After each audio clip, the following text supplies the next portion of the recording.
Hey everyone, this is video 3 for chapter 4 of Matthias Küntzel's Nazis, Islamic Antisemitism in the Middle East, the 1948 Arab War against Israel and the Aftershocks of World War II.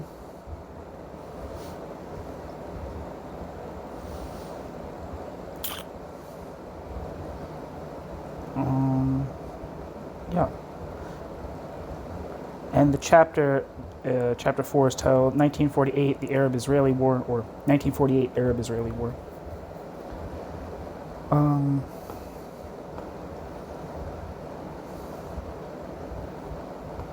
Let me pull up my footnotes.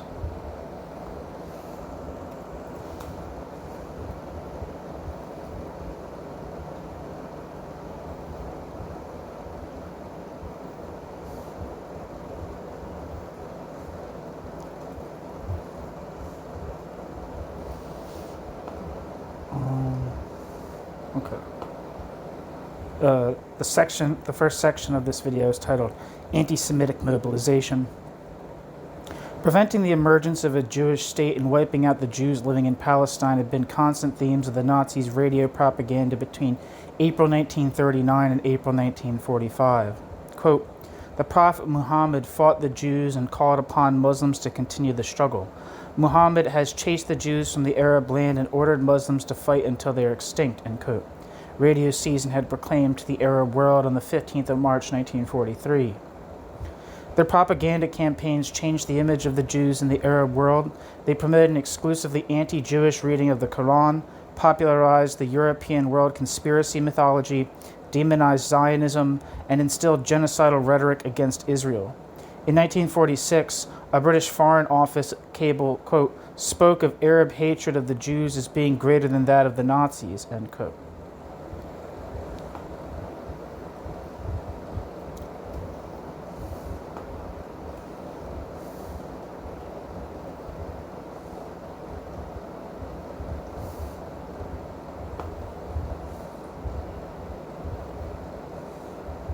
Footnote.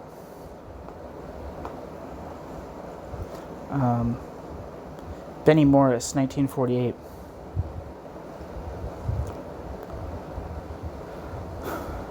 This was clearly exaggerated, but it nonetheless contained a kernel of truth. One of the most important themes of the Nazi propaganda was the claim that Zionism was intrinsically expansionist and directed against Islam. The Jews, asserted Radio Season on the 8th of September 1943, would not stop until they had made, quote, every territory between the Tigris and the Nile Jewish, end quote. If they succeeded, quote, there will remain not a single Arab, Muslim, or Christian in the Arab world. Arabs, imagine Egypt, Iraq, and all the Arab countries becoming Jewish, with no Christianity or Islam there, end quote.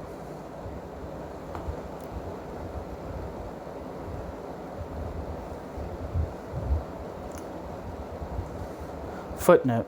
Berlin in Arabic, 8th of September 1943. Talk, The Ambitions of the Jews. Kirk to Secretary of State, number 1313, Cairo, 23rd of September 1943. Cited after Jeffrey Herf's book, Abbreviated Nazi Propaganda.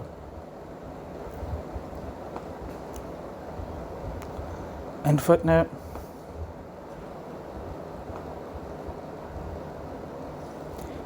The clearer it became that Nazi Germany was going to lose the war, the more insistent such warnings became. The demonization of Zionism and the Jews took firm root in the minds of many Arab leaders. Of course, already in 1937, the Arab world had opposed the creation of a Jewish state in Palestine, as envisaged by the Peel Commission. At that time, however, the Mufti and the Muslim Brotherhood were almost alone in their use of anti-Semitism. By 1947, however, anti-Semitism was part of the public discourse, even among those who previously had been regarded as moderates. Thus, less than 2 years after the liberation of Auschwitz, Ibn Saud publicly characterized the Jews as, quote, an aggressive people. One second.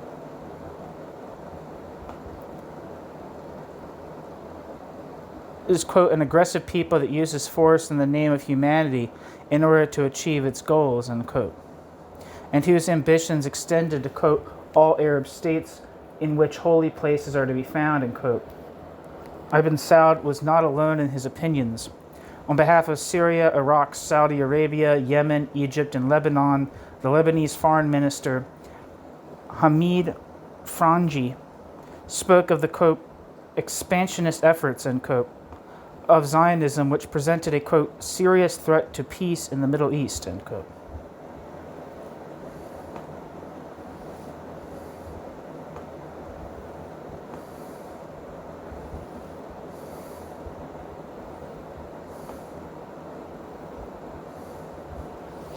Hamid Frangi lived from 1907 to 1981 and was a Lebanese member of the Parliament of Lebanon and held numerous ministerial positions in the Lebanese government. He was one of the Maronite leaders of Lebanon. End footnote.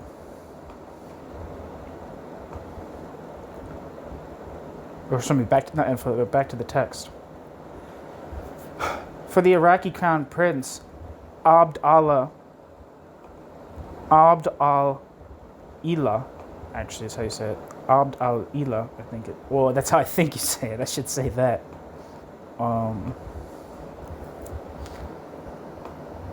For Abd al-Ilah, Zionism was even, quote, the greatest tragedy of the 20th century, end quote.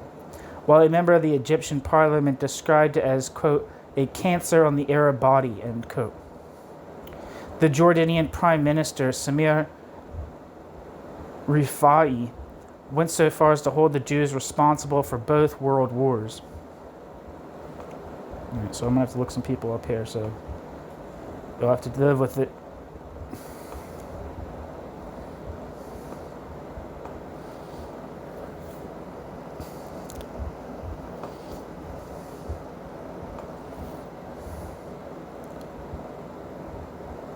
Wikipedia says Abd al-Ilah of Hijaz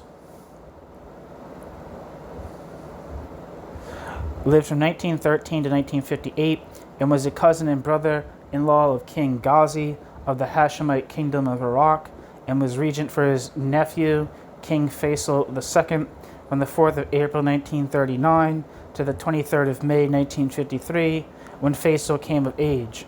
Abd al-Ilah also held the title of Crown Prince of Iraq from 1943 to 1953.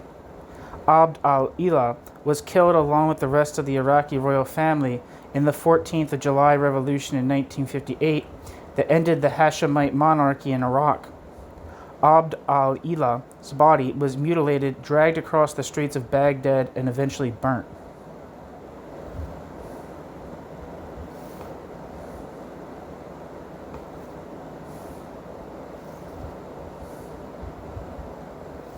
And Samir Rifai, might have looked this person up already, but I'm not sure.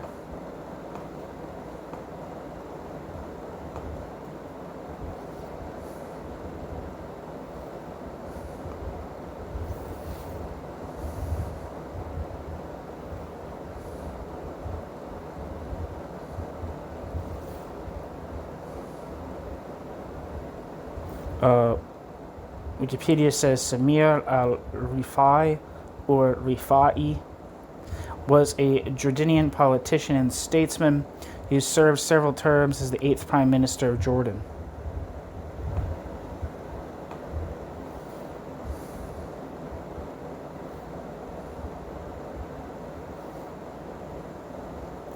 Back to the text.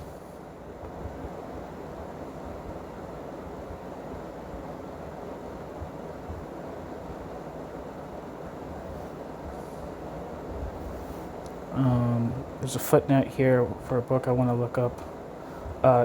Meir Litvak and Esther Webman, From Empathy to Denial, Arab Responses to the Holocaust.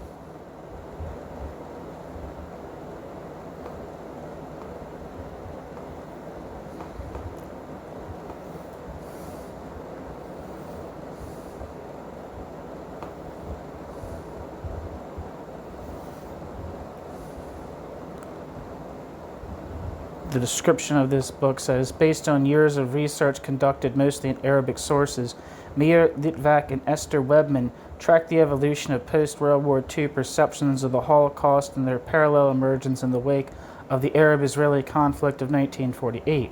Following the establishment of the State of Israel, Arab attitudes towards the Holocaust became entangled with broader anti-Zionist and anti-Semitic sentiments.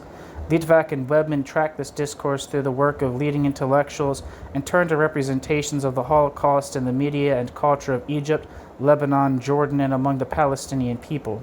Their chronological history, which spans 60 years, provides a remarkable perspective on the origins, development, and tenaciousness of anti-Holocaust belief.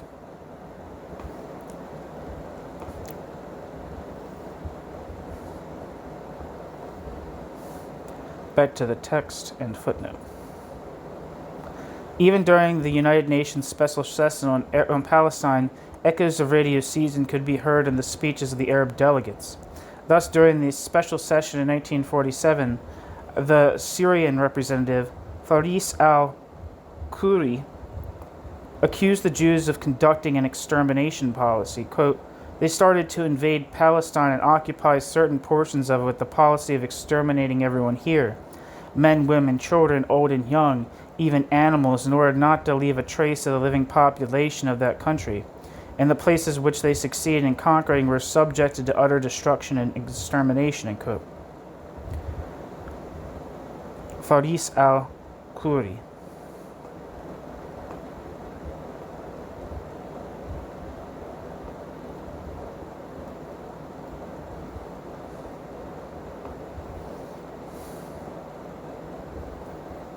Wikipedia says Faris al-Khoury, I don't know if I'm saying his name right, lived from 1877 to 1962 and was a Syrian statesman, minister, prime minister, speaker of parliament, and father of modern Syrian politics. Faris Khoury went on to become prime minister of Syria from the 14th of October 1944 to the 1st of October 1945, and from 1954 until 1955. Faris Khoury's position as prime minister is, as of 2017, the highest political position a Syrian Christian has ever reached. Khoury's electoral popularity was due in part to his staunch secularist and nationalist policies. As a diehard Syrian nationalist, Khoury never compromised on his principles and was resolutely against pan-Arabism and the ill-fated union between Syria and Egypt. Khoury opposed the short-lived union between Nasser's Egypt and Republican Syria, the United Arab Republic. Through it all, Faris Khoury served his country for almost 50 years. He was the grandfather of noted Syrian novelist Colette Khoury.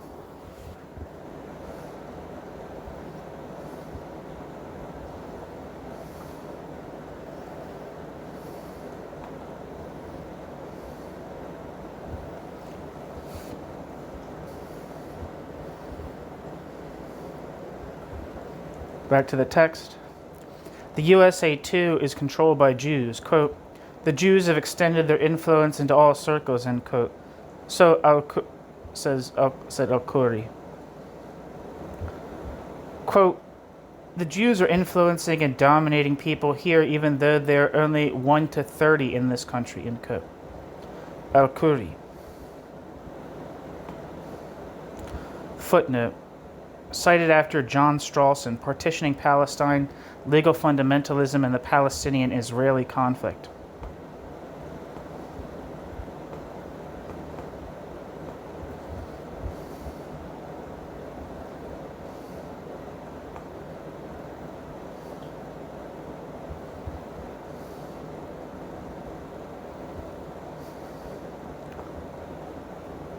The description for this book says, "Law lies at the root of the Palestinian-Israeli conflict. Jews sought a national home by, quote, public law, while Palestinians reject the project as illegal." Britain, the League of Nations, and the United Nations all mobilized international law to justify their interventions.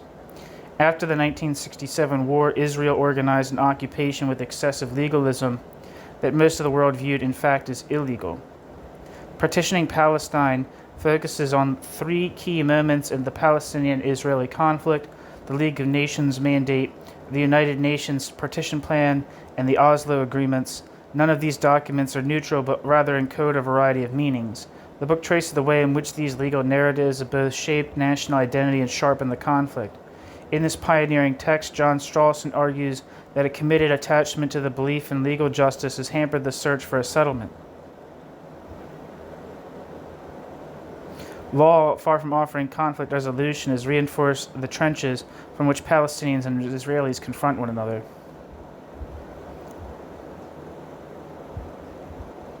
It's interesting that this book is published by Pluto Press, which, if you know anything about Pluto Press, is that they were is that their politics are extremely anti-Zionist, and dare I say, rabidly so. But I think John Strawson has pieces with Fathom.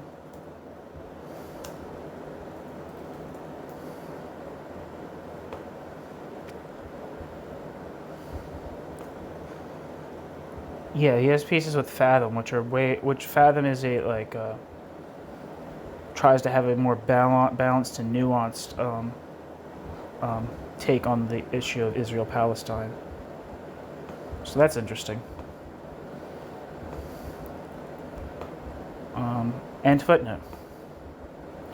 It was grotesque, observes John Strawson, that, quote, this image of the powerful Jew was deployed so soon after the evident weakness of the Jews to prevent their own destruction in Europe, end quote. This anti-Semitic discourse, however, quote, was never challenged by other UN participants, end quote. Quote, was never challenged by other bracket UN and bracket participants, end quote.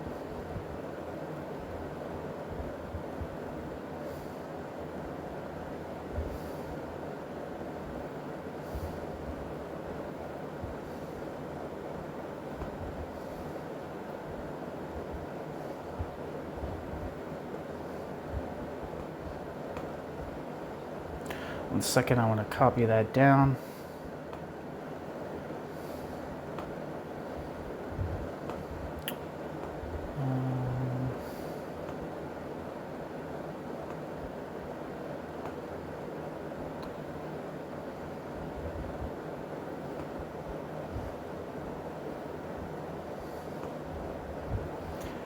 So we are forced to conclude that with the help of the seasoned transmitter, Arab leaders had, quote, traveled all or most of the way from the traditional contempt for the Jew as upstart to the modernized Western nightmare of the Jew as the embodiment of evil, end quote.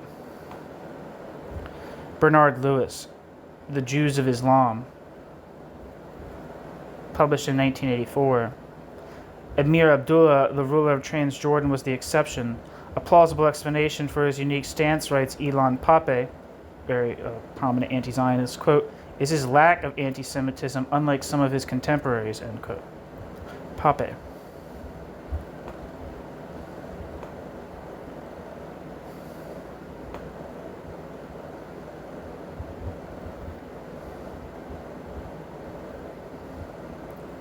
End footnote.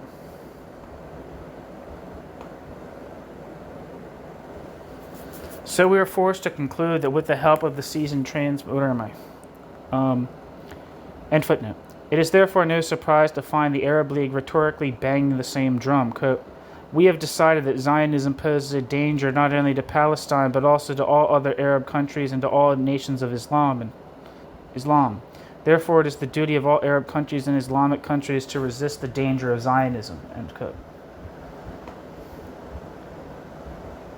Footnote. Third section of the resolutions of the Anshas Summit of the 28th and 29th of May 1946, as cited by Zvi Elpeleg, Through the Eyes of the Mufti, Essays of Haj Amin, translated and annotated.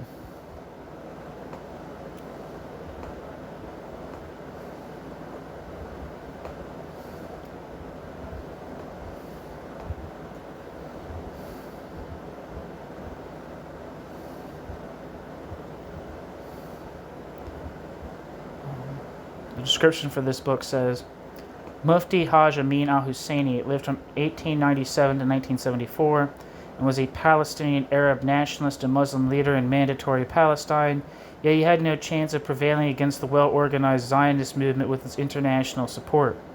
The Palestinian party that he headed after World War I was split, conflicted, and rife with corruption. In particular, it was isolated, with neighboring Arab countries more concerned with their own problems. In light of this, Haj Amin sought to enlist the help of the Arab and Muslim world in favor of the Palestinians. How did he do this? When appealing to the Arab world, he utilized the myth that Zionists would use Israel as a base from which they would seek to conquer all Arab countries. When appealing to the Muslim world, he said that the Jews wished to destroy the Al-Aqsa Mosque, and build their temple on its ruins.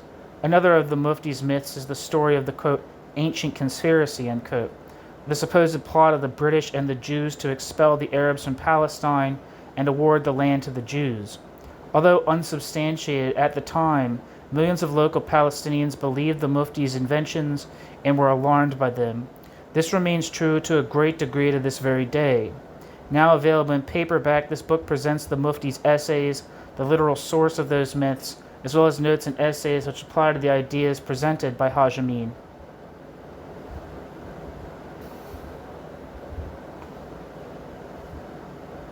Back to the text and footnote. How can a few thousand Zionists in Britain and the USA, plus the small Jewish community in Palestine, become a dangerous global power that threatens the whole Islamic nation? This paranoid delusion had nothing to do with reality, but much to do with the years of relentless Nazi propaganda. As Egyptian Prime Minister Ali Mahir commented in 1946, quote, Arab opposition to Zionism was the product of both Nazi propaganda in the Arab East and Britain's confusing politics, end quote. Ali Mahir.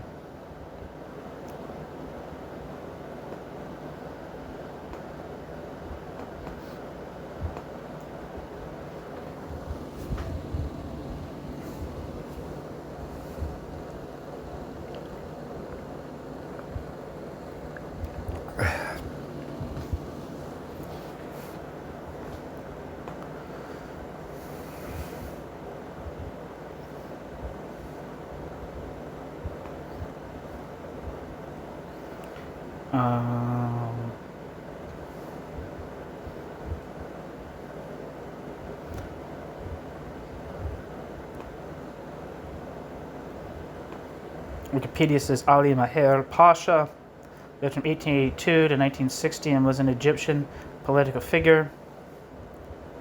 Mahir was Minister of Finance from 1928 to 1929. Mahir served as Prime Minister of Egypt from the 30th of January 1936 to the 9th of May 1936, a second term from 1939 to 1940, a third term from the 27th of January 1952 to the 2nd of March 1952, and finally a fourth term from 23rd July 1952 to the 7th of September 1952. Ali Mahir's final term ended when he was forced to resign for his opposition to the Egyptian land reform initiated by the Revolutionary Command Council during the Egyptian Revolution of 1952. In 1942, Mahir Pasha was removed from office and interned for the rest of the war due to his pro-German sympathies.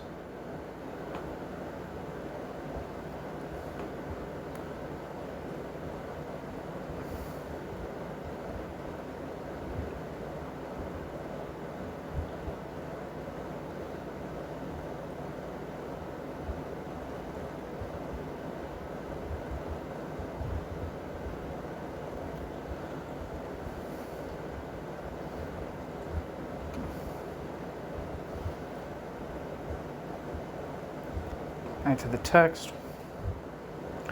The Arab League, however, still shrank back from deploying regular troops in the conflict. The Muslim Brotherhood's hour had come. By this time, the Brotherhood had fully adopted the Nazis' Jew hatred. In 1944, one of the Muslim Brotherhood's leaders had abused the Jews as the, quote, parasites of the universe, end quote, and, quote, an impudent people who used Muslim and Christian blood for their holy services and Passover, end quote. This leader called on his audience to hate the Jews and unite in jihad against them in order to, quote, destroy them like sick dogs, end quote.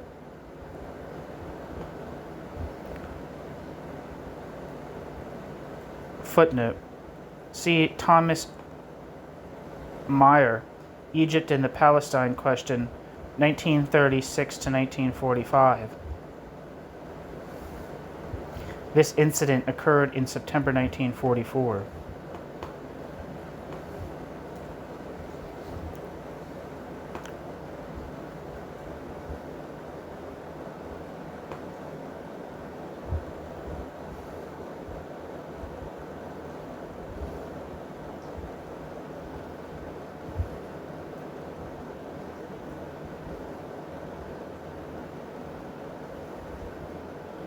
And there's no description for this book that I can find. End footnote.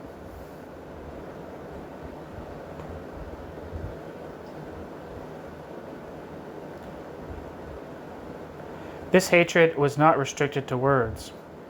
On the 2nd of November 1945, 6 months after the end of war, Hassan al-Banna led a 100,000-strong demonstration in Cairo, which ended in the first pogrom of Egypt's modern history. A mob broke into Cairo's Jewish quarter, attacked Jewish shops, and desecrated synagogues. Quote, the riots, which also spread to Alexandria and to the European quarter there, lasted 2 days. When they ended, police and press reports counted 6 dead, 5 of whom were Jews, and 670 injured, end quote. It's important to notice here the use of the language here. The mob broke into Cairo's Jewish quarter. From what I've learned about anti-Semitism in Muslim-dominated countries, is like the precarity of Jewish life. There's just kind of this myth that Jews and Muslims just like got along seamlessly, which obviously there's a change in the content of Islamic anti-Semitism with the introduction of Western or European versions of anti-Semitism, which attribute a great power to the Jews, whereas traditional Islamic anti-Judaism did not have that particular quality. But there's this idea that like Jews lived in this kind of place of utter peace. But oftentimes they lived in kind of like gated quarters like this. A mob broke into Cairo's Jewish quarter. You don't really break into a neighborhood, right? So that's interesting. It's just something I would learn about the other day. And this is true of a lot of cities and towns in the Muslim world.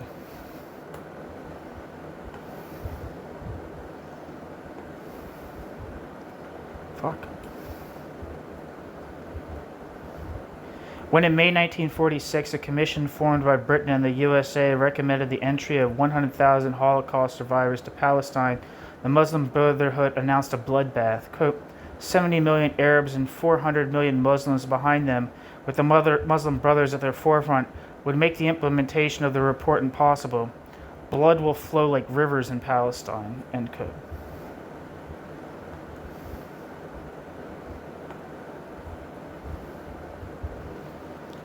In 1947/1948, the money that the Nazis had invested 10 years earlier in the Muslim Brotherhood paid off. Already its rejection of the United Nations reflected Nazi propaganda, which had constantly ridiculed what it described as the, quote, United Jewish Nations, end quote. Even before the partition resolution, al-Banna had called on the Arab states to leave the United Nations. In his view, its action in relation to Palestine was nothing more than a, quote, international plot carried out by the Americans, the Russians, and the British under the influence of Zionism, end quote.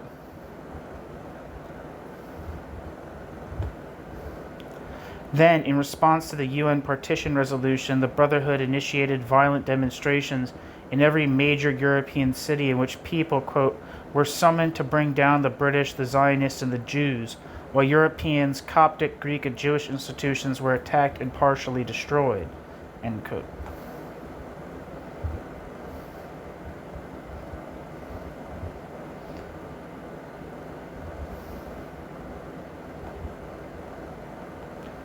Footnote. See Gundrid Kremer, Minderheit Millet Nation, Die Juden in Ägypten,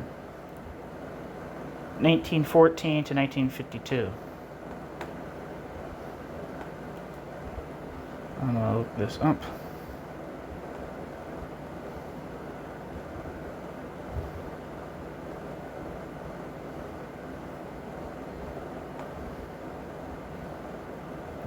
Let's see if there's, doesn't look like there's any really great descriptions of it. Anyway, back to the text and footnote. It was the Brotherhood, too, that drove Egypt's hesitant elite to attack the newly established Jewish state with regular troops. On the one hand, it established its own branches in Palestine, which, by the close of 1947, numbered over 225 units and 20,000 personnel. On the other, it put pressure on the Arab League by providing 10,000 fighters for Palestine.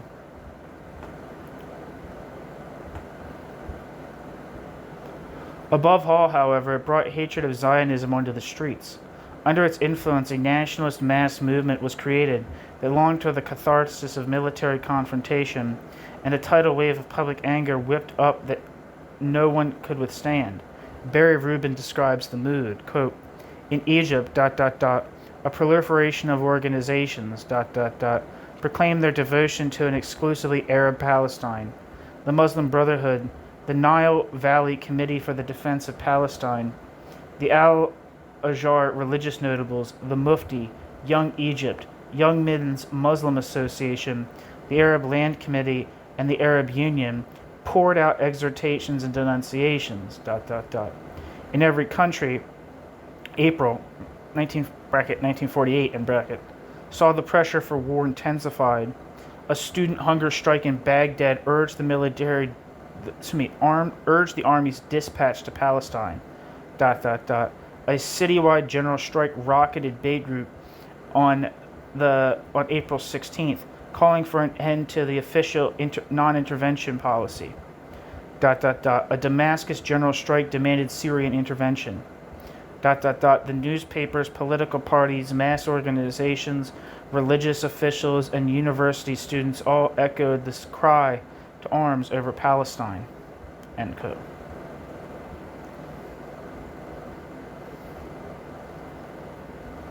Barry Rubin. Footnote, quote, the fanatical content and bellicose tone of Arab broadcasts, end quote, further inflamed the situation. See Gelber, Palestine, as well as Pape.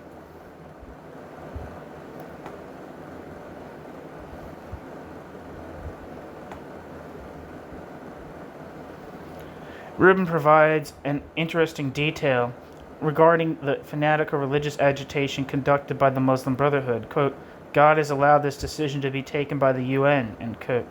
Al-Banna declared in relation to the partition plan, quote, to give you a chance to enter paradise as well as enrich yourselves in this world. You have always yearned for this change, and now you have it. So do not hesitate. A wind is blowing from paradise, sweet with the smell of martyrdom, end quote.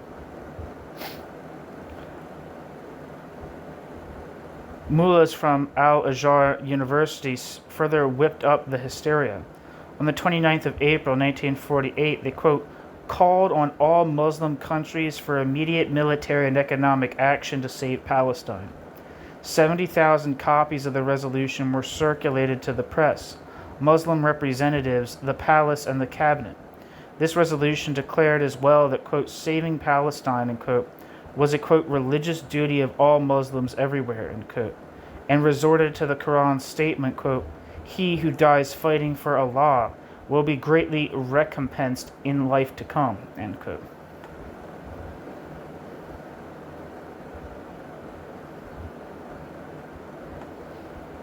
No one could hope successfully to resist this mood. The Egyptian Prime Minister, Mahmoud al-Nukrashi, was among those who had initially opposed a military intervention. Then, however, as Mahmoud al-Nukrashi, I'm trying my best here. Mahmoud al-Nukrashi admitted, Mahmoud Mahmoud al-Naqrashi had been swayed by a public opinion that was, quote, all in favor of the war and considered anyone who refused to fight as a traitor, end quote.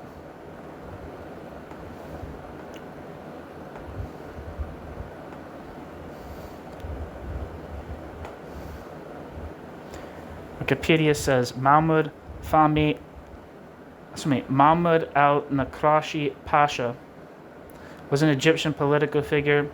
He was the 27th Prime Minister of the Kingdom of Egypt.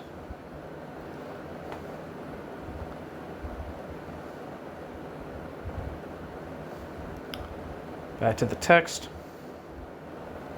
No Arab leader asserted Abd al-Rahman Azam could make a compromise with Zionists and hope to stay alive, let alone in power.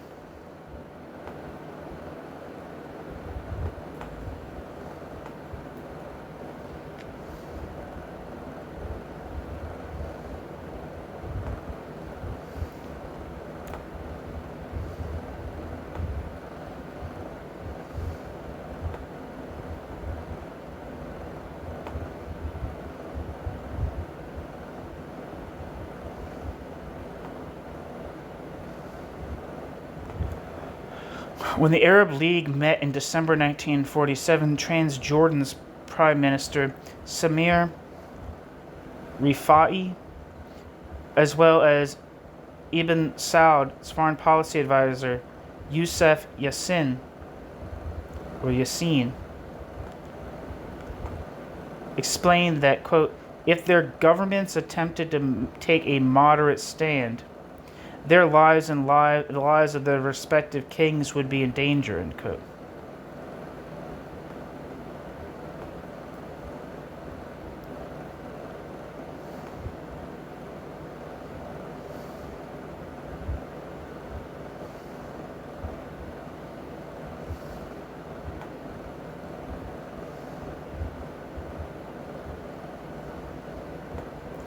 Wikipedia says Yusuf Yassin lived from 1888 to 1962 and was a Syrian journalist and politician who served in various capacities during the reign of King Abdulaziz and King Saud. Yusuf Yassin was among the advisors of King Abdulaziz who were employed to improve the decision-making process of the state. Yassin performed several roles in the Saudi government until his death in 1962.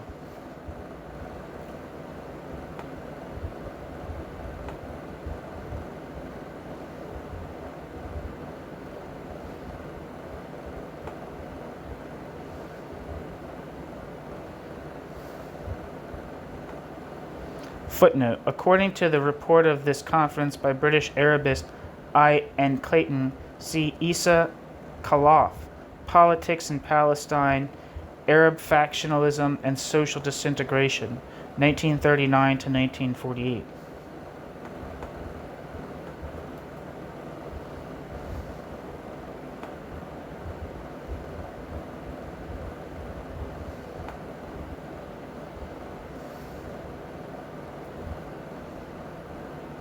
The description of this book says, this book presents a coherent picture of the origins of the Palestinian problem. The author offers an analysis of factionalism in Arab society with a detailed examination of the social and political history of the Palestinian Arabs between 1939 and 1948. Khalaf weaves together the socioeconomic, sociological, political, and politico-military dimensions that have led to social disintegration. It focuses on the role of the urban elite in perpetuating factionalism and using nationalism as a weapon to deflect opposition during a period of rapid social change.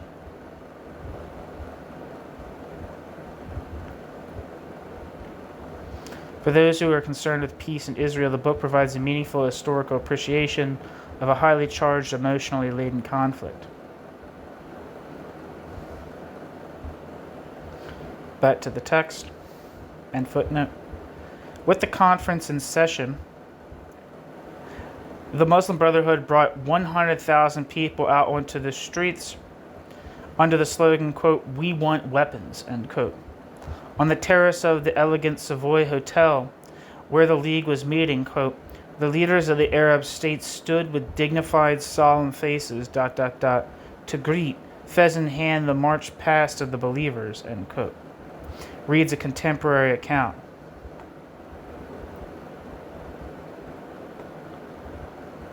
The Arab leaders clearly got caught up in the atmosphere. Quote, Ibn Saud, who, despite gout and rheumatism, had hastened to Cairo, spoke the decisive word, quote, my final wish is to die at the head of my troops entering Palestine, end quote. End quote. Recounted Der Spiegel in 1947, while Syria's defense minister, Ahmed al-Sharabati, promised that, quote, the Arabs would wade in blood to purify themselves, end quote.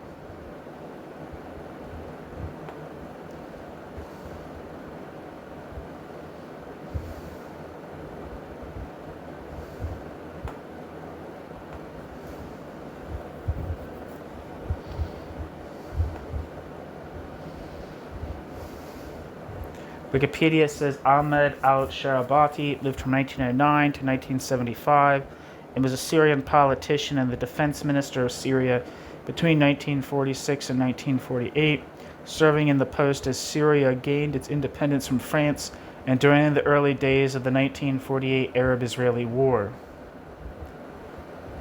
Back to the text.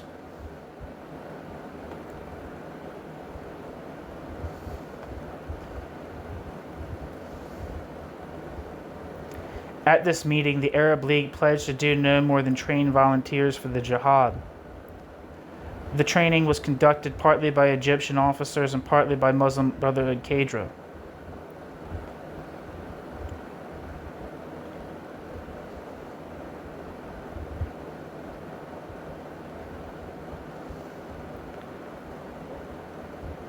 Footnote. See the article by Thomas Mayer, The Military Force of Islam, the Society of the Muslim Brethren and the Palestine Question, 1945 to 48. In Eli Kadori and Sylvia G. Hyams' edited volume, Zionism and Arabism in Palestine and Israel.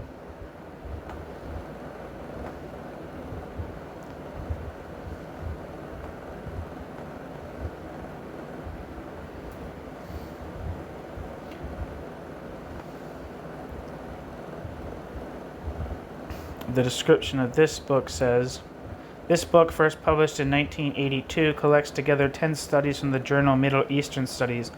They tackle a variety of issues stemming from the conflict between Arabism and Zionism before and after the creation of the State of Israel. Aspects of Arab-Jewish relations during the Mandate are considered, as are political decisions and diplomatic events that led to the end of the Mandate. After 1948, the diplomatic history of Israel and of the Arab-Israeli conflict are examined.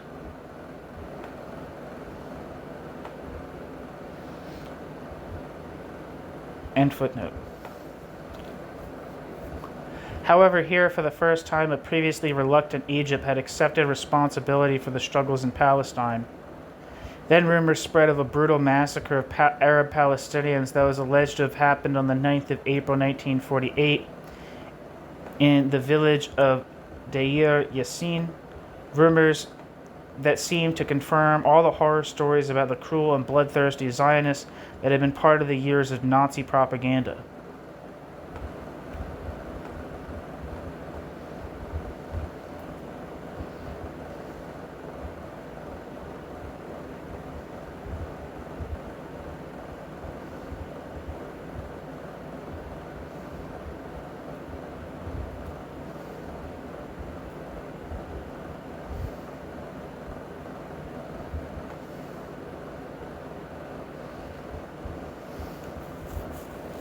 Half of the 100 or so people who lost their lives in the assault in this village were women and children. The official Jewish bodies, such as the Haganah and the chief rabbinate, dissociated themselves from the 10-hour battle, which raged while civilians remained in situ. For propagandist reasons, the radical Jewish Irgun group gave a far higher death toll, while Hussein Fakhri al-Khalidi, then Secretary General of the Arab Higher Executive Committee, spread the massacre narrative in order to pressure the surrounding Arab countries to invade.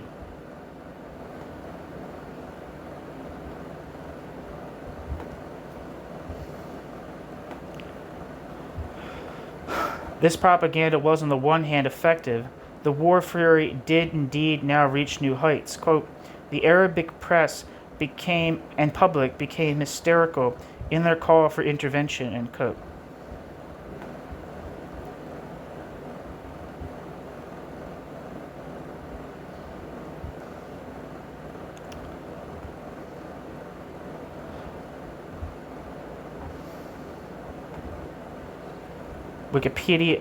Footnote. The most detailed account of the events of Deir Yassin is Yuri Milstein, The Birth of a Palestinian Nation, the myth of the Deir Yassin massacre.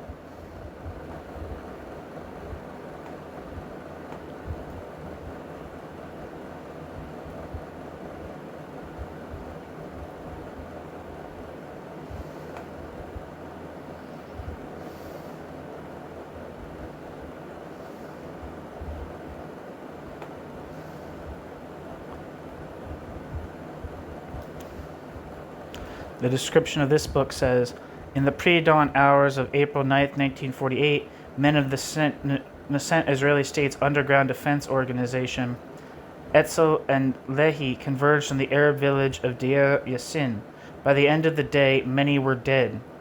Deir Yassin was in Jewish hands, and the epic lies about the so-called massacre that happened there had begun. Deir Yassin is the most infamous episode of Israel's War of Independence. A basic founding myth in Palestinian culture, the Deir Yassin massacre serves as grounds for the claim that the Jews undertook genocide and mass deportation against Palestinians in 1948. The continued Palestinian unwillingness to make peace with Israel stems in no small measure from the place that Deir Yassin holds in contemporary Palestinian consciousness. This Deir Yassin affair is also a founding myth of the new Israeli left, which casts doubt on the justification for the establishment and continued existence of the State of Israel as a Jewish national state. It is therefore not only a historic episode, but a very contemporary episode. This meticulously researched book, based on archives and abundant eyewitness interviews, shows that there never was any massacre in Deir Yassin, explains the motivations of the various parties for the blood libel that sprang up around this affair, and probes its consequences. Yuri Milstein brings to his exposition of the facts a lifetime of experience in Israeli military history and a keen eye for the truth.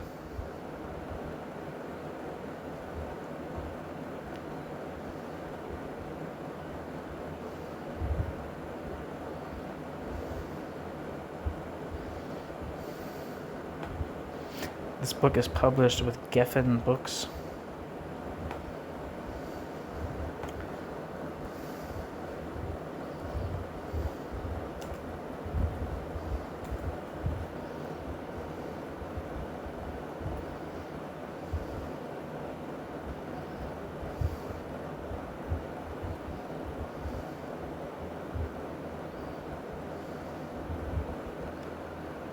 Geffen Publishing House is an English-language publishing firm located in Jerusalem, which has a department in New York City.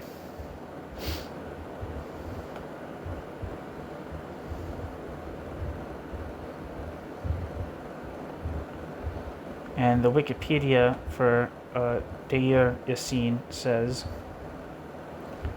the Deir Yassin massacre took place on April 9th, 1948, when Zionist paramilitaries attacked the village of Deir Yassin near Jerusalem, then part of Mandatory Palestine, killing at least 107 Palestinian Arab villagers, including women and children.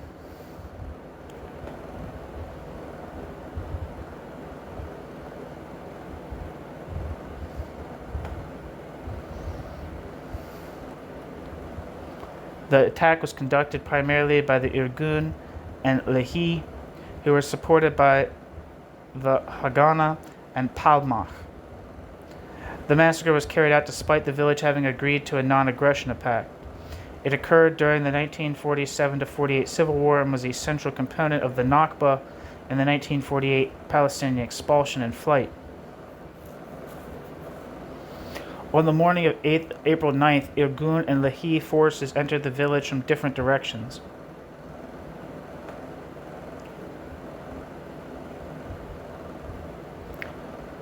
The Zionist militants massacred Palestinian Arab villagers, including women and children, using firearms and hand grenades as they emptied the village of its residents house by house. The inexperienced militias encountered resistance from armed villagers and suffered some casualties. The Haganah directly supported the operation, providing ammunition and covering fire, and 2 Palmach squads entered the village as reinforcement.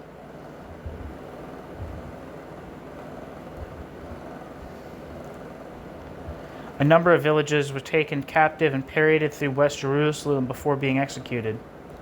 In addition to the killing and widespread looting, there may have been cases of mutilation and rape. For decades, it was believed that 254 Palestinian Arabs had been killed, although present scholarship puts the death toll at around 110. By the end of the operation, all of the villages had been expelled, and the Haganah took control of the village. In 1949, the village was resettled by Israelis, becoming part of Givat Shaul. News of the killings was widely publicized, sparking terror among Palestinians across the country, frightening many to flee their homes in anticipation of further violence against civilians by advancing Jewish forces. The massacre greatly accelerated the 1948 Palestinian expulsion and flight and strengthened the resolve of Arab governments to intervene, which they did 5 weeks later, beginning the 1948 Arab-Israeli War. The Haganah denied its role in the attack and publicly condemned the massacre, blaming it on the Irgun and Lehi and the Jewish Agency for Palestine, which controlled the Haganah, sent Jordan's King Abdullah a letter of apology, which Abdullah rejected, holding them responsible. 4 days after the Deir Yassin massacre on the 13th of April, a reprisal attack on the Hadash medical convoy in Jerusalem ended a massacre killing 78 Jews, most of whom were medical staff. Material in Israeli military archives documenting the Deir Yassin massacre remains classified.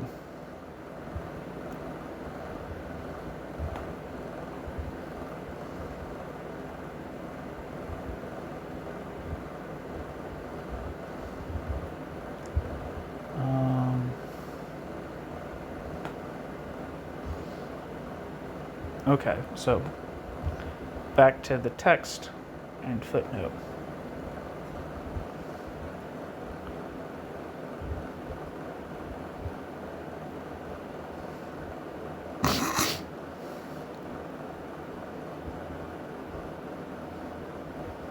Where the hell am I? For propagandist reasons, the radical Jewish Irgun group gave a far higher death toll, while Hussein Fakhri al-Khalidi, then General Secretary of the Arab Higher Executive Committee, spread the massacre narrative in order to pressure the surrounding Arab countries to invade.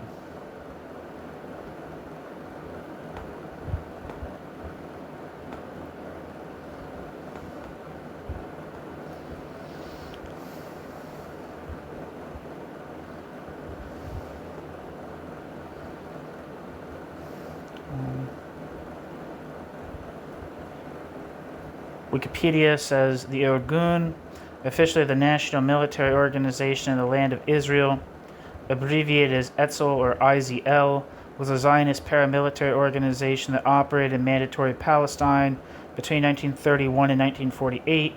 The Irgun was an offshoot of the older and larger Jewish paramilitary organization Haganah. The Irgun policy was based on what was then called revisionist Zionism, founded by Zev Jabotinsky. Two of the most infamous operations of which the Irgun were known, the bombing of the British administrative headquarters for Mandatory Palestine in Jerusalem on the 22nd of July 1946, and the Deir Yassin massacre that killed at least 107 Palestinian Arab villagers, including women and children, carried out with the Lehi on the 9th of April 1948. The organization committed acts of terrorism against Palestinian Arabs, as well as against the British authorities who were regarded as illegal occupiers. In particular, the Irgun was described as a terrorist organization by the United Nations, the British and United States governments, in media such as the New York Times newspaper, as well as by the Anglo-American Committee of Inquiry the 1946 Zionist Congress, and the Jewish Agency. Hannah Arendt and Albert Einstein, in a letter to the New York Times in 1948, compared Irgun and its successor Herut Party to, quote, Nazi and fascist parties, end quote, and described it as a, quote, terrorist right-wing chauvinist organization, end quote.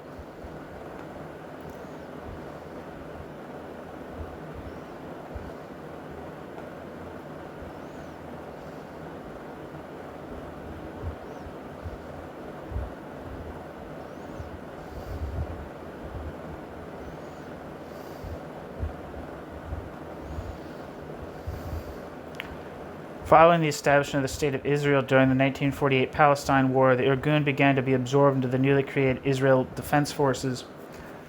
Conflict between the Irgun and the IDF escalated in the 1948 Altalena affair, and the Irgun formally disbanded on the 12th of January 1949. The Irgun was a political predecessor to Israel's right-wing Herut, or, quote, Freedom Party, which led to today's Likud Party. Likud has led or been part of most Israel governments since 1977.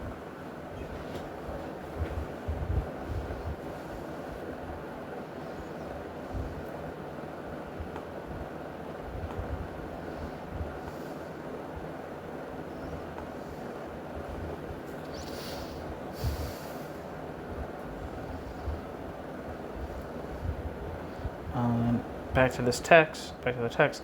This propaganda was, on the one hand, effective. The war fury did indeed now reach new heights. Quote, the Arabic press and public became hysterical in their call for intervention, end quote. On the other hand, it boomeranged because tens of thousands of Arab Palestinians, quote, believed the massacre narrative and they started to run away, end quote.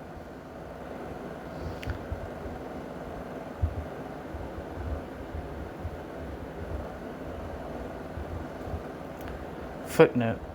See Marilyn Stern, Eliezer Tauber on Deir Yassin, The Massacre That Never Was, Middle East Forum webinar, 21st of November 2022.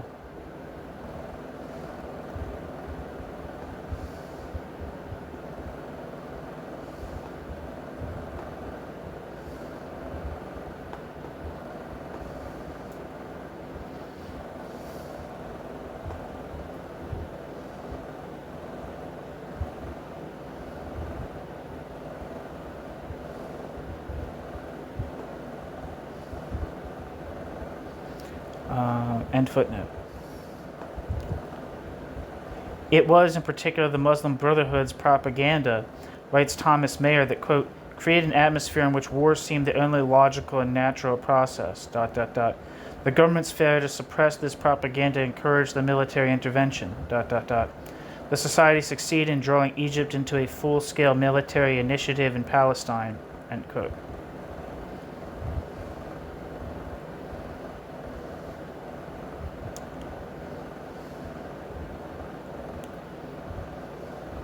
Footnote. See the, quote, report of the United Nations Palestine Commission, 10th of April 1948, in T.G. Fraser's The Middle East, 1914 to 1979, published in 1980.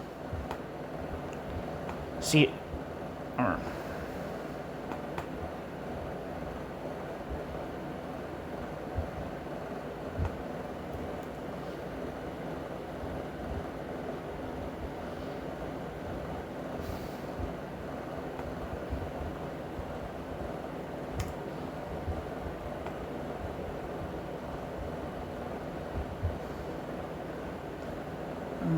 Not really seeing any good descriptions for this book.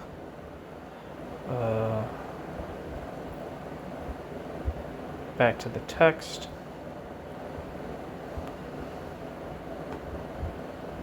See also Meir Zamir, The Secret Anglo-French War in the Middle East, Intelligence and Decolonization, 1940 to 1948.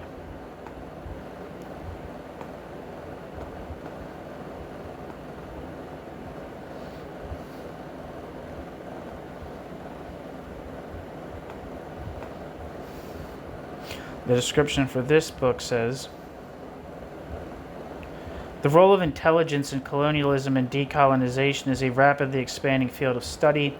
The premise of The Secret Anglo-French War in the Middle East is that intelligence statecraft is the, quote, missing dimension, end quote, in the established historiography of the Middle East during and after World War II, arguing that intelligence, especially covert political action and clandestine diplomacy, played a key role in Britain's Middle East policy. This book examines new archival sources in order to demonstrate that despite World War II and the Cold War, the traditional rivalry between Britain and France in the Middle East continued unabated, assuming the form of a little-known secret war. This shadow war strongly influenced decolonization of the region as each power sought to undermine the other. Britain exploited France's defeat to evict it from its mandated territories in Syria and Lebanon and incorporated them in its own sphere of influence, while France's successful use of intelligence enabled it to undermine Britain's position in Palestine, Egypt, Saudi Arabia, and Iraq, shedding new light on the clandestine Franco-Zionist collaboration against Britain in the Middle East and the role of the British Secret Services in the 1948 Arab-Jewish War in Palestine. This book, which presents close to 400 secret Syrian and British documents obtained by the French intelligence, is essential reading for scholars with an interest in the political history of the region, inter-Arab and international relations, and intelligence studies.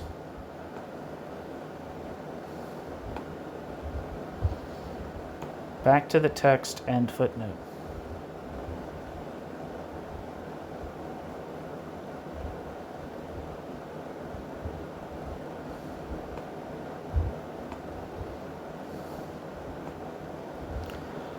Of course, other factors such as the, quote, confusing policy of the British, and, quote, referred to by Ali Mahir, also played a role, as did power political rivalries. If London had exerted its influence to promote the two-state solution, a regular war might not have happened. In the event, however, the British government, while outwardly pretending to be neutral, leaned to the Arab side and sought to torpedo the partition plan by, for example, boycotting cooperation with the ad hoc commission on the Palestinian question set up by the UN General Assembly to secure the plan's implementation. Intra-Arab power struggles also played a role. Emir Abdullah of Transjordan hoped to annex both the envisaged Arab-Palestinian state and Jerusalem, while Egypt and Saudi Arabia wished to prevent such a growth of Abdullah's power. For the, quote, Arab Street, however, such tactical calculations were irrelevant. The reckless mobilization of the Arab armies presupposed and therefore gave credibility to the paranoid belief that Zionism represented an existential threat to the Arabs and Islam. The Arab leaders thereby further fueled the hysteria on which the Muslim Brotherhood, following in the footsteps of and giving new life to wartime Nazi propaganda, fed. In hindsight, even the Egyptian government would attribute responsibility for the fiasco of the Palestine War to the irresistible pressure that the, quote, Muslim Brotherhood's unbridled propaganda, end quote, had exerted on Egyptian foreign policy. Footnote. See Helmut Meicher, Der Nahe Osten im Zweiten Weltkrieg.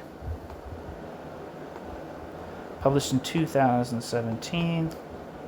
Let's see if we can get a description for this book.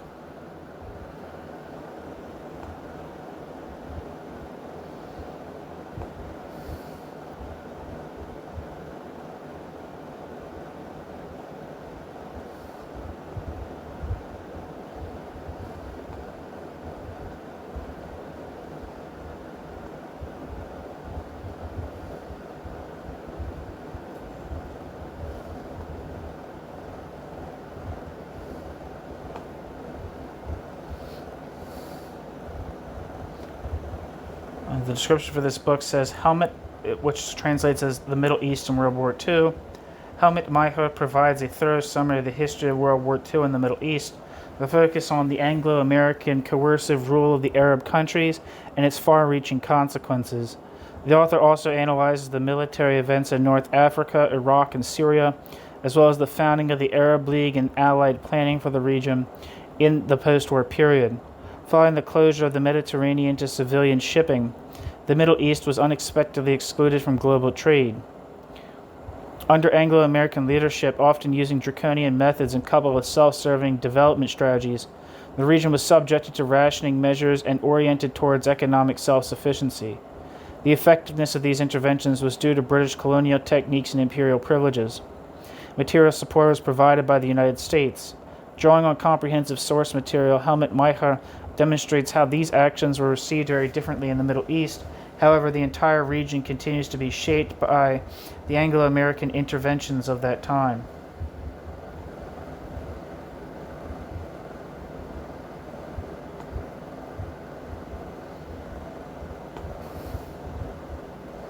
Back to the text and footnote. New section, Aftershocks of National Socialism.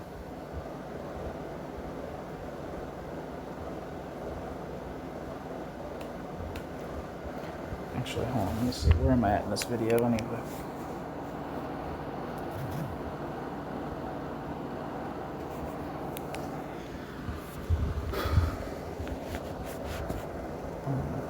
Now, Aftershocks of National Socialism. This war was not inevitable. This war took place despite all the countervailing considerations because the Nazis' anti-Semitic Arabic language propaganda had shaped the post-war political climate. In this feverish atmosphere, no one was in a position to resist the policy of the Mufti and the Muslim Brotherhood. There are, therefore, good grounds for interpreting the Arab war against Israel as a kind of aftershock of the previous Nazi war against the Jews. The continuity of the two events was embodied by Amin al-Husseini, Mufti of Jerusalem. His religiously packaged anti-Semitism had cost thousands of Jews their lives in 1944, was 4 years later directed against Israel. Quote, our battle with world Jewry, ... is a question of life and death, a battle between two conflicting faiths, each of which can exist only on the ruins of the other, end quote. Al-Husseini had written after his return to Cairo. Al-Husseini had played a key role in the decisive months preceding the outbreak of the war. According to Israeli Arabist Hillel Cohen, quote, there can be little doubt that the Mufti's inflexible position and refusal to accept any partition proposal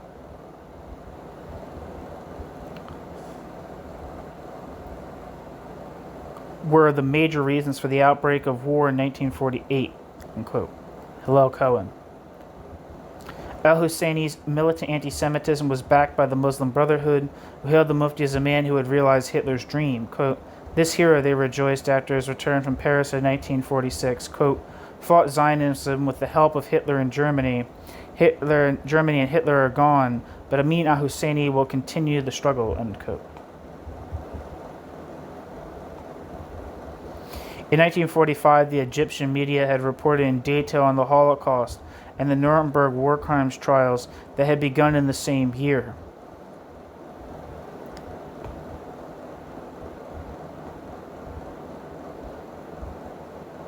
Moreover, prominent intellectuals in Egypt, such as Tawqif al-Hakim, had called for a full-scale denazification program for the post-war period.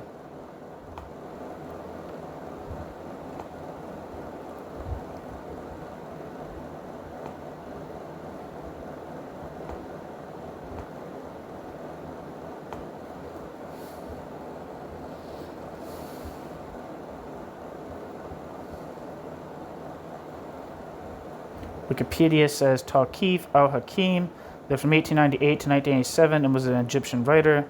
Tawqif al-Hakim is one of the pioneers of the Arabic novel and drama.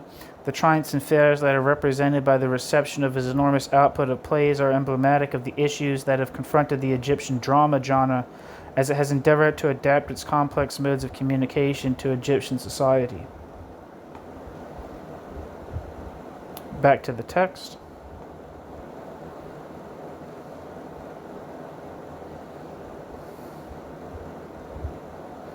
Footnote, see the article by Israel Gershoni, Demon and Infidel, Egyptian Intellectuals Confronting Hitler and the Nazis during World War II, published in Francis R. Nicosia and Bogak A. Ergene's edited volume, Nazism, the Holocaust in the Middle East, published in 2018.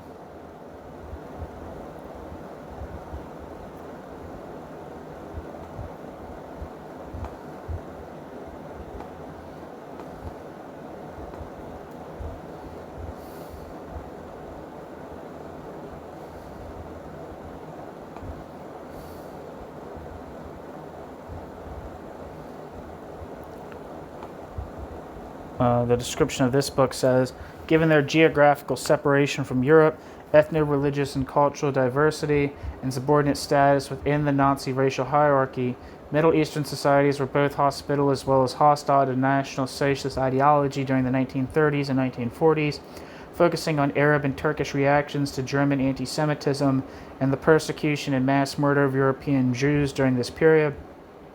This expansive collection surveys the institutional and popular reception of Nazism in the Middle East and North Africa. It provides a nuanced and scholarly yet accessible case studies of the ways in which nationalism, Islam, anti-Semitism, and colonialism intertwined, all while sensitive to the region's political, cultural, and religious complexities.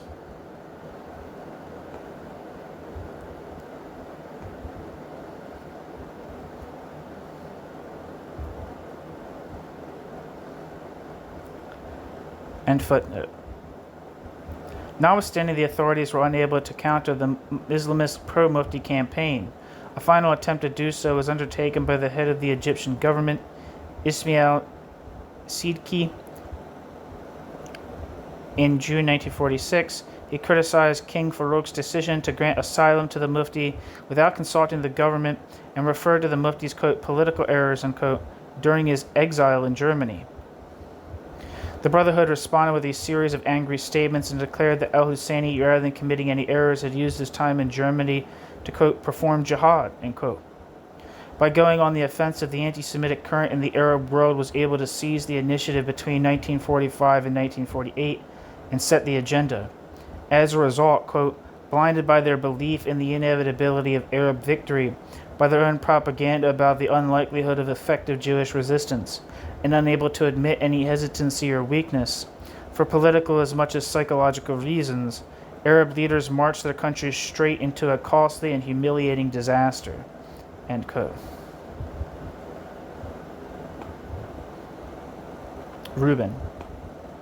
Barry Rubin. After the First Middle East War ended in Arab defeat, al-Husseini's Arab Higher Executive Committee existed only on paper. Now the Egyptian government decided to dissolve the Muslim Brotherhood units in Palestine and ban the Muslim Brotherhood in Egypt. Had the Egyptian authorities summoned up the will to act decisively after the Brotherhood's first pogrom in Egypt in November 1945, 3 years previously, the history of the Middle East might have been very different. Instead, the echoes of National Socialism had been allowed to resonate unhindered. Rather than distancing himself from the Nazis, the Mufti, still in 1954, continued to emphasize his pride in Hitler's great admiration for the Palestinian-Arab struggle.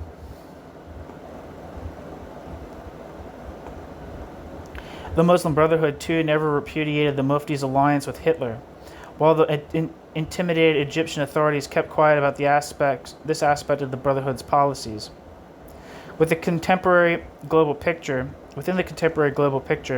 the total amnesty that the Brotherhood won for the Mufti looks totally out of place.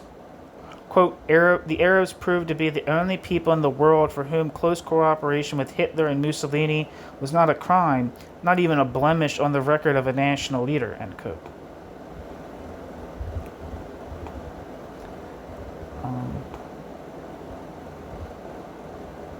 Shechtman, the Mufti. At the same time, this general amnesty continued a bad tradition. Even during World War II, the Allies had refrained from countering the Nazis' anti-Semitic propaganda so as not to be known as, quote, Zionist lovers. Once the war was over, the Allies missed the opportunity to put the Mufti on trial for his war crimes and his anti-Semitism in order not to complicate relations with the Arabs. When the Mufti, that, quote, ton of dynamite on 2 legs, end quote, as Churchill described him, began to engage in political activity in Cairo, the Egyptian government shrunk away from confronting him so as not to arouse the fury of the Muslim Brotherhood. Even when Arab delegates to the United Nations engaged in anti-Semitic speech, no one opposed them. It was allowed to stand as if it were just another, quote, it was allowed to stand as if it was just another legitimate opinion, end quote. Finally, when the Islamists raised a war cry against the partition plan, the Arab League was afraid to stand up to them so as not to appear, quote, Jew-friendly, end quote. All the actors followed the same logic of appeasement. a logic which repeatedly opened up new space for anti-Semitism and paved the way for war.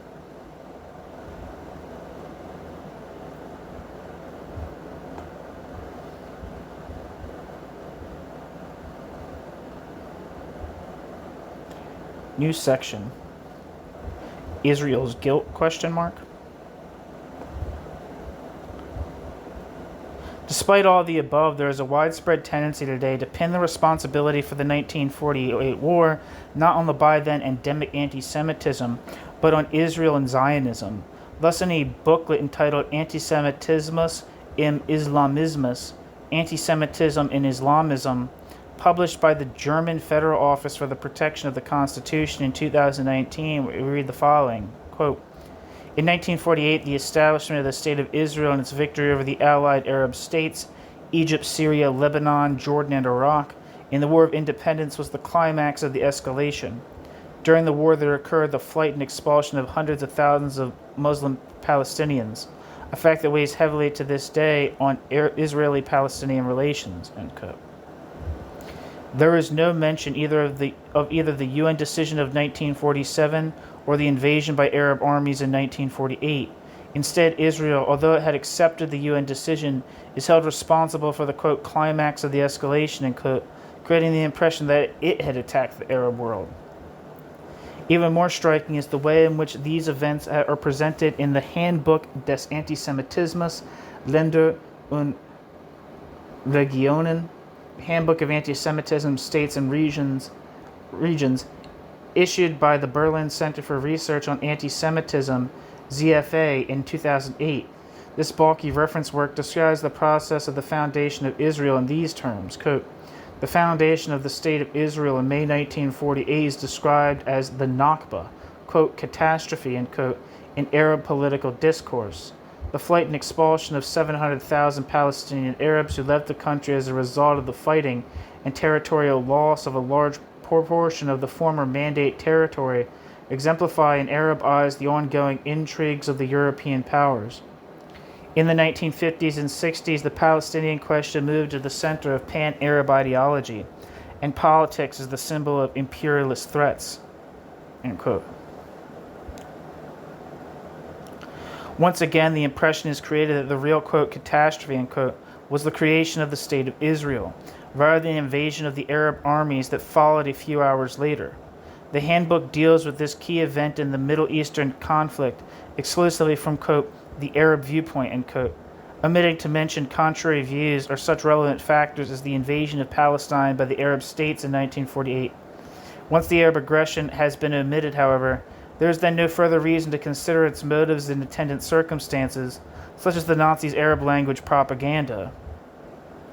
In contrast to the one-sided pro-Arab partisanship of the prestigious ZFA, let me quote from a document that expresses what a significant portion of U.S. society, represented by both Democrat and Republican senators, thought at the time about the Arab guerrilla war against the UN partition plan. Quote, "Openly define the United Nations. The governments of the Arab states ... are deliberately encouraging aggression against the Jews of Palestine," end quote, states the one-page statement by the American Christian Palestine Committee, published in the newspaper PM on the 19th of January 1948. Quote, "This campaign of violence has no moral justification. It is directed against a decision of the United Nations made after nearly 20 committees of inquiry had investigated the problem of Palestine over a period of more than 25 years. The decision of the United Nations was moreover a compromise which granted national states in Palestine to both Jews and Arabs. The campaign of violence we now witness is not a spontaneous uprising by the majority of Palestine's Arabs. On the contrary, they wish to live in peace with their Jewish neighbors. But they are terrorized by the ex-Mufti's bands, assisted by Confederates in Cairo, Baghdad, Beirut, and Damascus. The campaign of Arab aggression led by a group of former Nazi allies and their accomplices across the frontiers is therefore directed not only against the Jews, not only against the peaceful majority of Palestine's Arabs, but against the authority of the United Nations itself. This is a bold attempt to blackmail the United Nations into submission. If the United Nations cannot make its Palestine decision stick, if a handful of willful men can prevent a UN decision from being carried out because they do not like that decision, there is no future action of the UN will have more worth than the paper upon which it is written. End quote.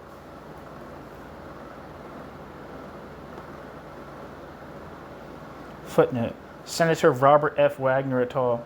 To the United States and the United Nations, PM, 19th of January 1948, cited after Herf. The signatories included Senators Owen Brewster, Edwin C. Johnson, James E. Murray, Charles W. Tobey, and Robert F. Wagner.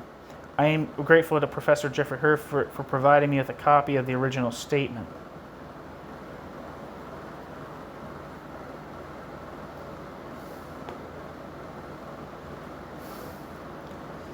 End footnote. While Amin al-Husseini and the Muslim Brotherhoods represented the continuation of Nazi anti-Semitism, the signatories of this statement stood in another tradition.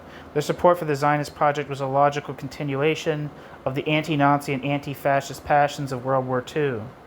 But why then is the role of Nazi propaganda still today largely ignored in debates on the roots of anti-Semitism in the Middle East?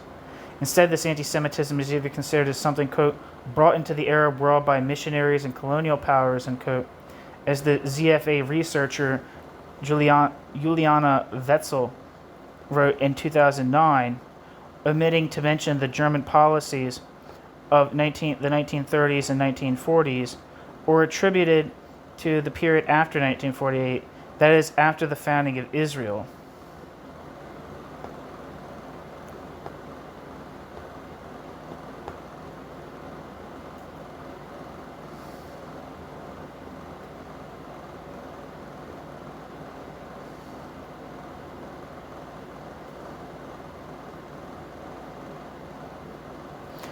Juliana Wetzel, born 1957 in Munich, is a German historian. Wetzel is senior researcher at the Center for Research on Anti-Semitism, Technische Universität Berlin.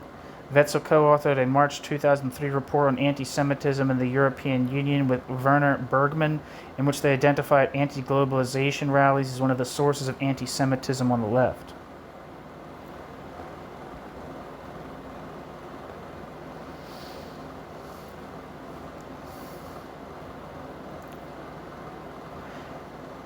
Back to the text. Footnote. See Juliana Wetzel's Judenfeindschaft unter Musulmanen in Europa in Wolfgang Benz's edited volume Islamfeindschaft und ihr Kontext, Dokumentation der Konferenz Feindbild Muslim, Feindbild Juda.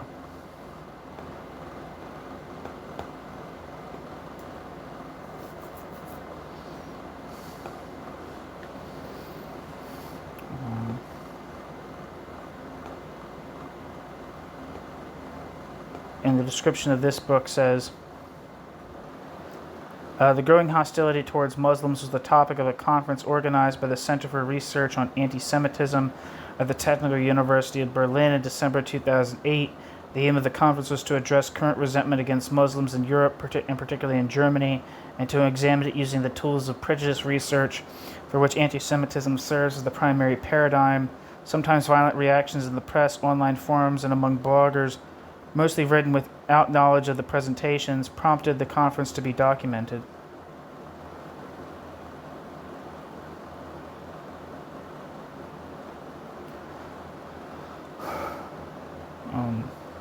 And that book translates as,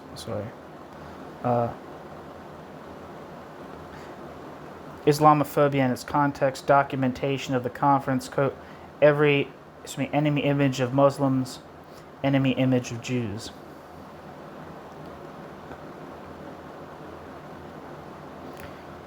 End footnote. Back to the text. Islam expert Michael Kiefer, for example, presents, quote, anti-Semitism in the Arab Islamic world as an import from Europe. The first phase of its mass dissemination began in the 1950s, end quote.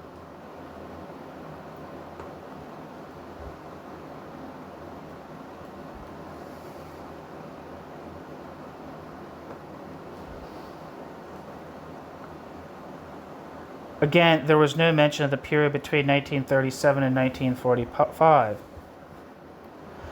Professor Peter Wien, W-I-E-N, a historian of the Middle East who teaches at the University of Maryland, does not ignore the Nazi period. Nonetheless, he asserts that, quote, there is ... no Islamic tradition of anti-Semitic readings of the Quran that predates World War II. It is therefore incorrect to speak of a specific autochthonous Islamic anti-Semitism, which in itself would motivate Muslims to oppose the State of Israel.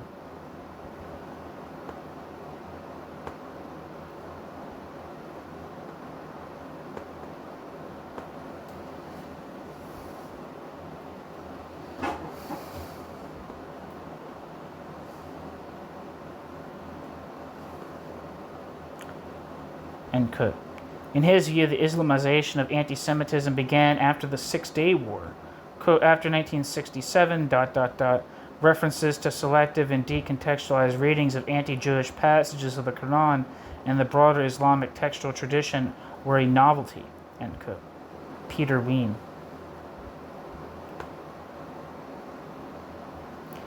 Footnote, see Peter Wien, Arab Nationalism, the Politics of History and Culture in the Modern Middle East.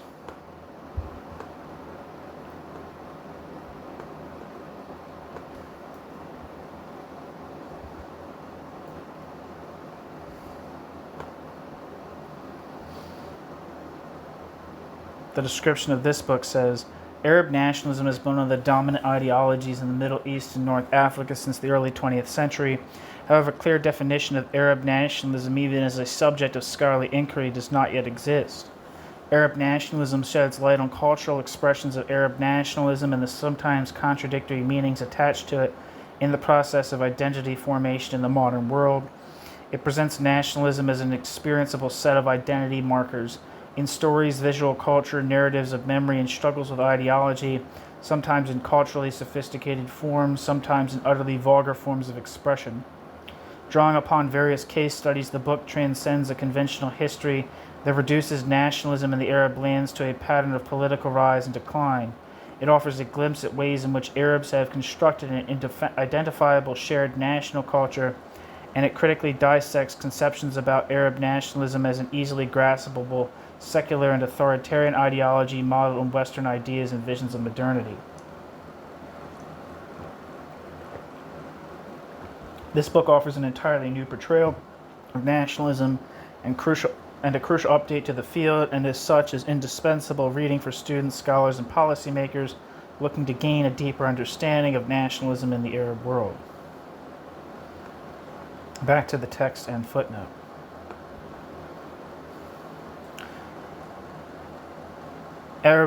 Arabist Esther Webman also believes that the Islamic variant of anti-Semitism emerged only in the post-1967 period. Quote, the swift Israeli victory over the Arab armies in June 1967, ... brought to the fore a new type of anti-Semitism that perceived the Arab-Israeli conflict as a religious conflict between Islam and Judaism. End quote. Footnote, see the article by Esther Webman from the Damascus Blood Libel to the, quote, Arab Spring, the evolution of Arab anti-Semitism. End footnote. Where am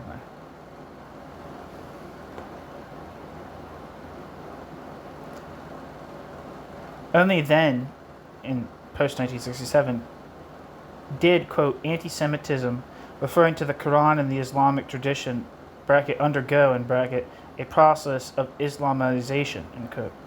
In fact, however, religiously inspired texts such as Islam and Judaism of 1937 or Kutub's Our Struggle with the Jews, 1950, have been widely disseminated long before 1967. Michael Kiefer even dates the emergence of a, quote, Islamistically clad anti-Semitism, end quote, to the period after 1979, following Khomeini's Islamic Revolution in Iran. Quote, new, on the other hand, was the systematic referencing by the anti-Semites of an image of the Jew derived from the Quran and the Hadiths. In the new way of looking at things, the Jews now appear as a group that had always threatened Islam. End quote. Michael Kiefer. or Mikhail Kiefer, I guess is how you say it.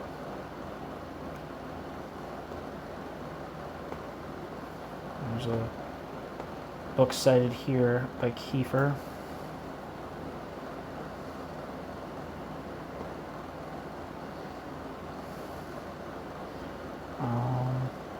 It's a German book. Antisemitismus in den Islamischen Gesellschaften. Antisemitism in Islamic Societies, the Palestinian Conflict, and the Transfer of an Enemy Image.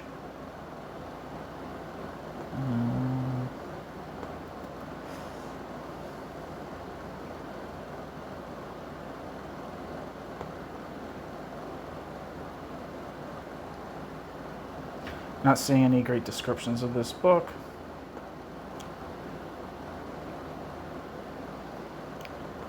Back to the text and footnote.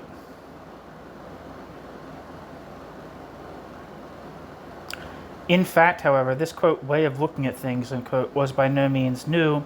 It was already a potent force in the run-up to the 1948 war. The dates selected by Webman and Kiefer are nonetheless significant. They relate to events that further radicalized a Jew hatred already present in the Middle East before 1950. Already present in the Middle East beforehand. 1950.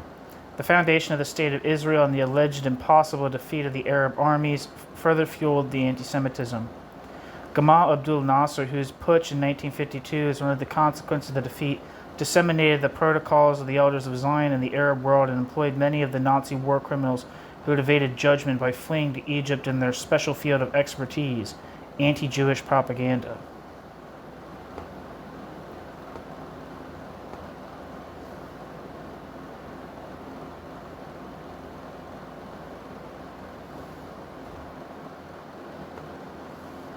In 1967, after Nasser's anti-Israel campaign had come to grief in the Six-Day War, the Islamic form of anti-Semitism came back into fashion.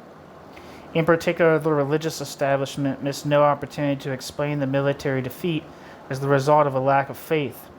A religiously conservative Saudi Arabia now set about distributing millions of copies of Sayyid Qutb's pamphlet, Our Struggle with the Jews, which he had previously published at the start of the 1950s. Palestine was once more declared to be holy Muslim soil and the destruction of Israel a religious duty. The degree to which Islamic anti-Semitism found its way even into school textbooks was exposed by a 1969 UNESCO report.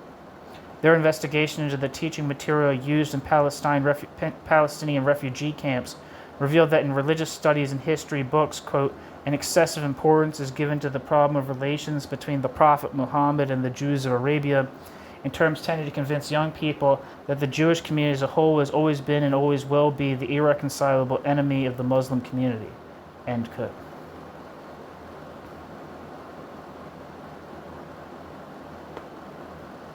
In 1979, a further intensification of the enmity ensued after the Islamic Revolution in Iran. In its wake, in 1982, the Lebanese Shiite Hezbollah movement began to carry out religiously motivated suicide murders of Jews. Then in 1988 came the religiously argued Hamas Charter. All these successive radicalizations built on the basic pattern of the Nazi anti-Semitism that had demonized Zionism and paved the way for the War of 1948. In Germany, the, quote, reappraisal of the Nazi past, and, quote, is a matter of special importance. It is therefore all the more surprising that this aspect of our history, the dissemination of an Islamically garbed Nazi anti-Semitism in the Arab world, attracts so little attention. The subject of post-colonialism, the connection between former colonial policies and the present day, is currently attracting lively interest.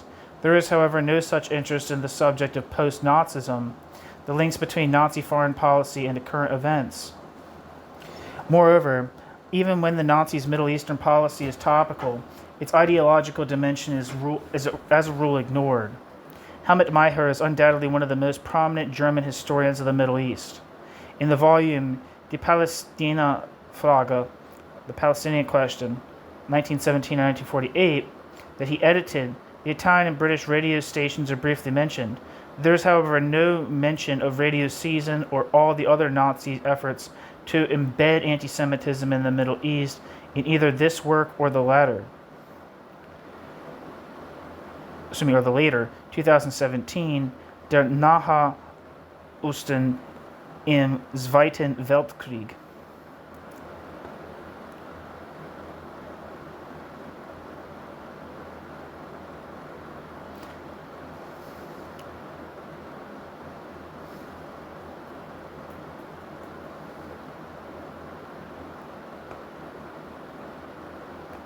A plausible hypothesis is that this pattern of omission reflects a desire to protect a proposition that is accepted as dogma in many academic circles.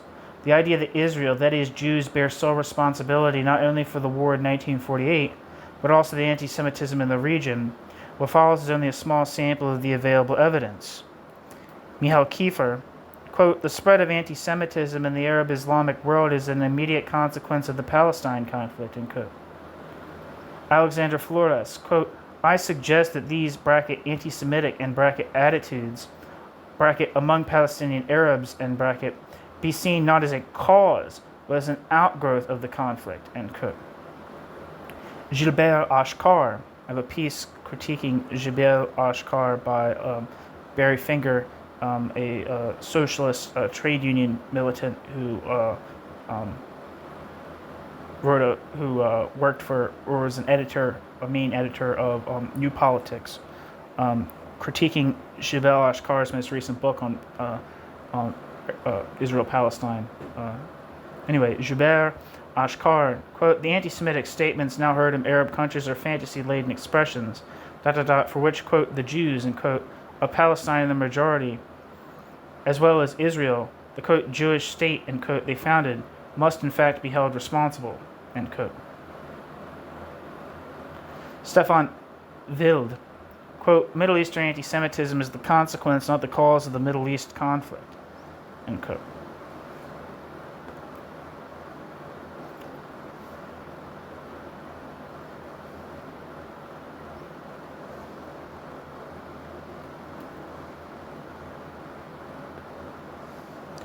Of course, the establishment of Islamic anti-Semitism did have something to do with the Zionist movement and the building of the Jewish state.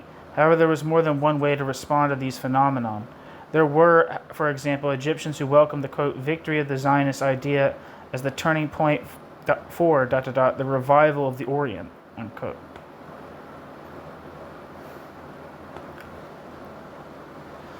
Others, such as the ruler of Transjordan, Emir Abdullah, sought sometimes more, sometimes less cooperation with the Zionists.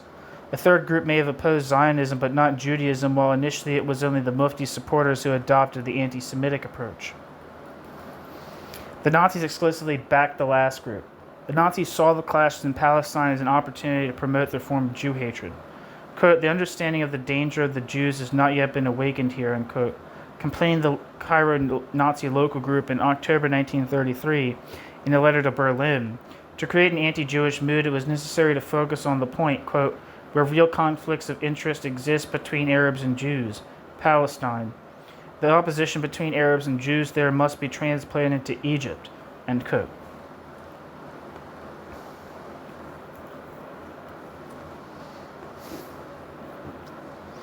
We see here that originally, anti-Semitism had very little to do with the actions of the Jews in Palestine. Instead, a specific anti-Jewish interpretation was imposed on the local conflict. Thereafter, to paraphrase Jean-Paul Sartre's reflections on the Jewish question, it was no longer, quote, experience that shaped the idea of the Jew, end quote. Instead, quote, prejudice distorted the experience, end quote.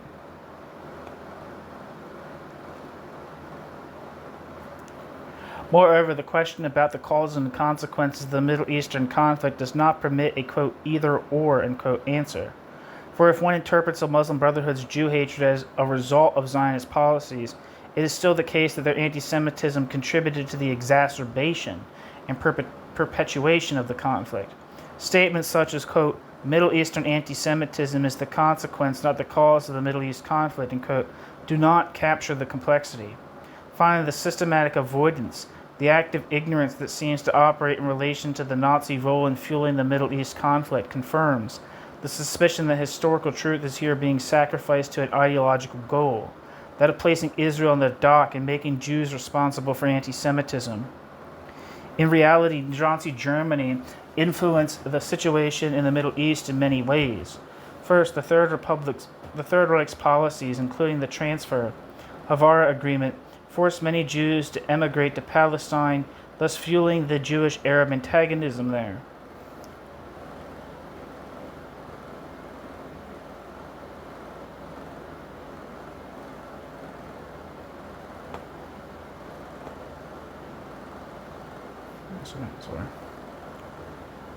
Second, it was the German preparation for World War II that led London to consider it necessary to placate the Arab world by restricting Jewish immigration to Palestine. Third, Berlin acted to reinforce the most radical Jew haters in the Palestinian Arab camp, such as the Egyptian Muslim Brotherhood and the Mufti, not only ideologically but also through subsidies and supplies of arms. Fourth, the Nazi propagandists used every trick in the book to whip up and mobilize anti-Semitism on the, quote, Arab street by radio and print. Fifth, Berlin's campaigns fostered a one-sided image of the Jew and Islam.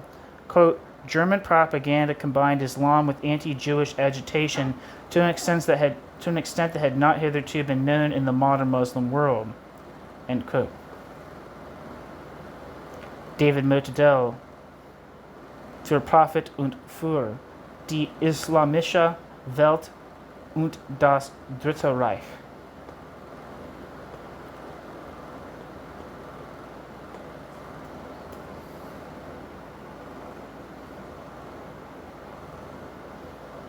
I've already looked that book up, so I'm not going to do it again. And footnote. Sixth, the Nazis made arrangements to continue the war against Israel even after their own defeat.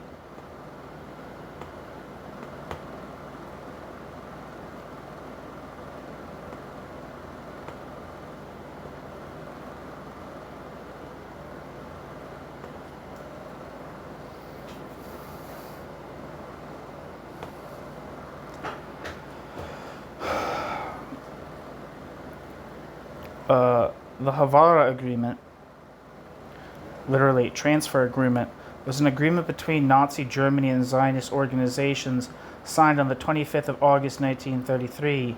The agreement was finalized after 3 months of talks by the Zionist Federation of Germany, the Anglo-Palestine Bank, under the directive of the Jewish Agency, and the economic authorities of Nazi Germany. It was a major factor in making possible the migration of approximately 60,000 German Jews to Palestine between 1933 and 1939. The agreement enabled Jews fleeing persecution under the new Nazi regime to transfer some portion of their assets to British Mandatory Palestine. Immigrants sold their assets in Germany to pay for essential goods manufactured in Germany to be shipped to Mandatory Palestine. The agreement was controversial and was criticized by revisionist Zionist leader Zev Jabotinsky and by some non-Zionist Jews, as well as by members of both the Nazi Party and the German public.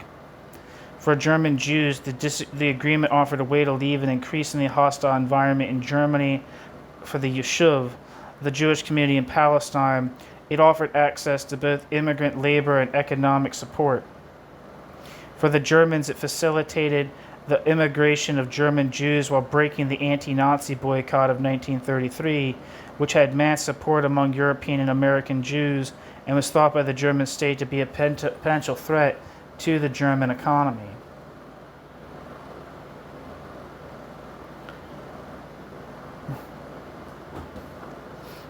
Back to the text.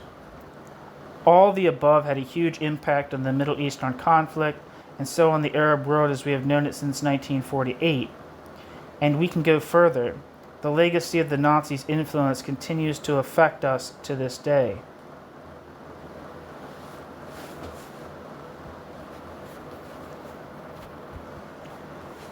And that's the end of the piece, and there's one more reference that I'm going to look up. Edwin Black, The Transfer Agreement, the dramatic story of the pact between the Third Reich and Jewish Palestine.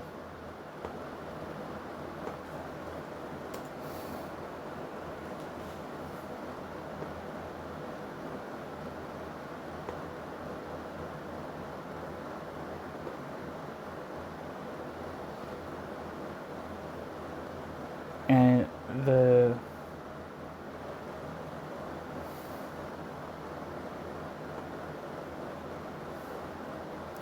The description of this book says, first published to international acclaim in 1984, the transfer agreement stunned readers worldwide with its revelations of the pact between Zionist leaders and Hitler's Third Reich.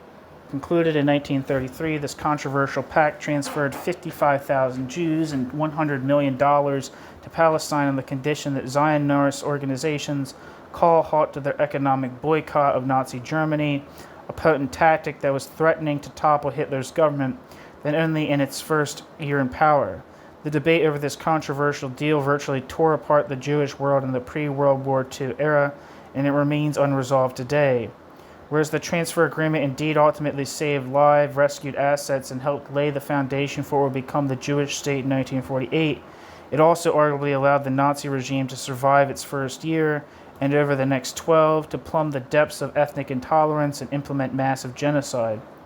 With the world today confronting such morally complex issues as compensation for slave labor during the Holocaust and the refusal of Swiss banks to return Jewish assets to their rightful heirs, the transfer agreement and the boycott that preceded it stand out even more startlingly as early examples of Jewish initiatives against Nazi terror. However ambiguous the choices made by the Jewish leaders in the turbulent pre-war 1930s, they stand in a new and different light today. The transfer agreement is a remarkable and revelatory book that has now found its time. Back to the text and footnote. So that's the end of this video. Thank you so much for listening. Thank you for letting me look up all those things. Thank you. Thanks for listening. Thanks for listening. Thanks for it all. Bye.